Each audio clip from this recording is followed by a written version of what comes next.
Auto and projects. Chasing the car dream. In 2018, snooping around, I stumbled across this gem right in my backyard.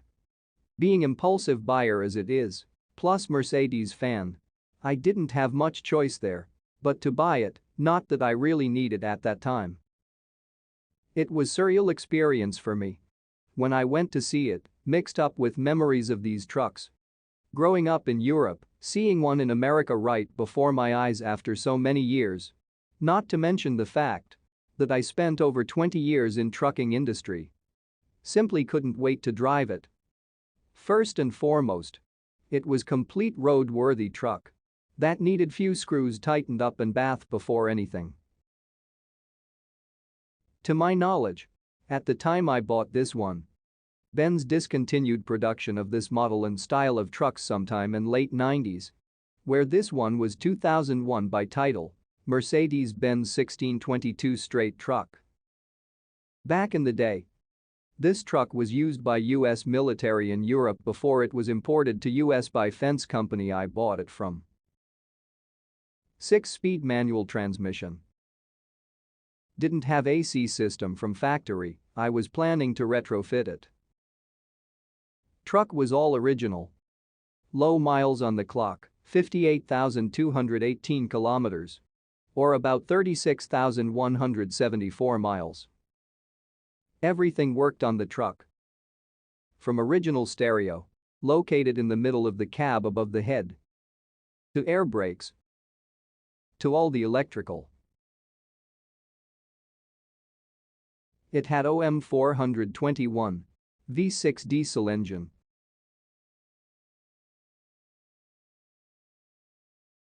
Original Euro spec tires 11R 22.5. Cab heater.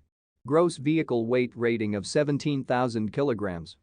Or 37,478 pounds.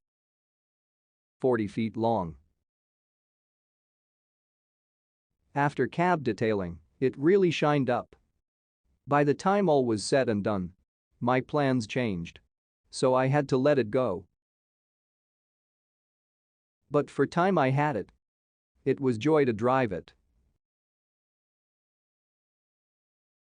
Doing research on this topic for the video, I found out some surprising facts I didn't know about at all.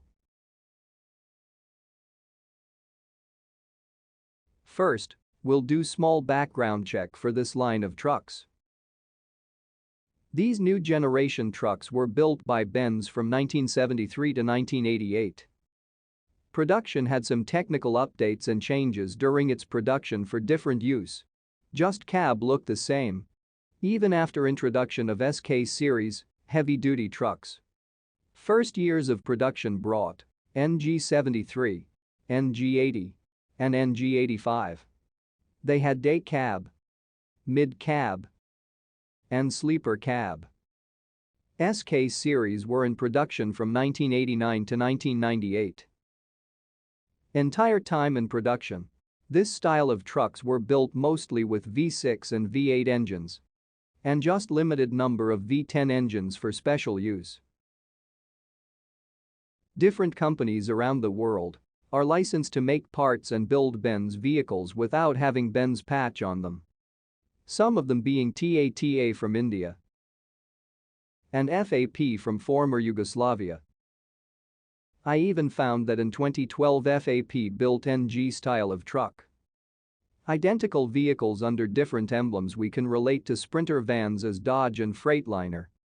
For North American markets due to the fact that Benz was in the ownership of Chrysler Corporation and still is for Freightliner since 80s. This is the fact I knew nothing about until recently. There was Mercedes-Benz Truck Company Inc.